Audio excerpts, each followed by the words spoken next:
গ্রামীণ ফোনের ব্যবসাটা আমি তাকে দিয়েছিলাম, এটাও মনে রাখা উচিত। গ্রামীণ ফোনের ব্যবসাটা তাকে আমি দিয়েছিলাম, কারণ গ্রামীণ ব্যাংক তার আমলে প্রায় ক্লাপস করে যাচ্ছিল।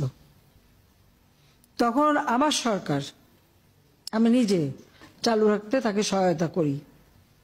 তখন উনি প্রস্তাব দেন যে এই গ্রামীণ ফোন, একটা ফোনের ব্যবসাটা পেলে এর যে প্রফিটটা হবে সেটা গ্রামীণ ব্যাংকে জমা হবে এবং সেটা দিয়ে ব্যাংক চলবে। তাকে জিজ্ঞেস করা উচিত আজ পর্যন্ত ওই গ্রামীণ ফোনের একটি টাকাও গ্রামীণ ব্যাংকে দেওয়া হয়েছে কিনা। দেওয়া কিন্তু হয়নি। শুধু এখানেই না, গ্রামীণ ব্যাংকের জন্য অনেক বিদেশ থেকে অনেক সময় অনেক অনুদান এসেছে, তার কয়টা টাকা গ্রামীণ ব্যাংকে গেছে?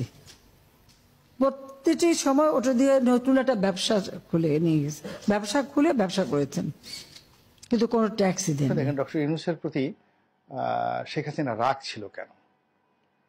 তার রাগ ছিল যে ডক্টর ইউনূসের যে আন্তর্জাতিক পরিচিতি, এটা শেখ হাসিনার কারণে হয়েছে। তিনি নিজে নিজে উনি যখন 96-2001 সনে ছিলেন, 96 সনের আগে ডক্টর ইউনূসকে কে চিনত বাংলাদেশে? উনি তাকে শিক্ষক হিসাবে সমস্ত রাষ্ট্রীয় প্রোগ্রামগুলোতে বিভিন্ন জায়গাতে নিয়ে গেছেন। এরপর তার ব্যাংকটা দেউলিয়া হয়ে গেছিল।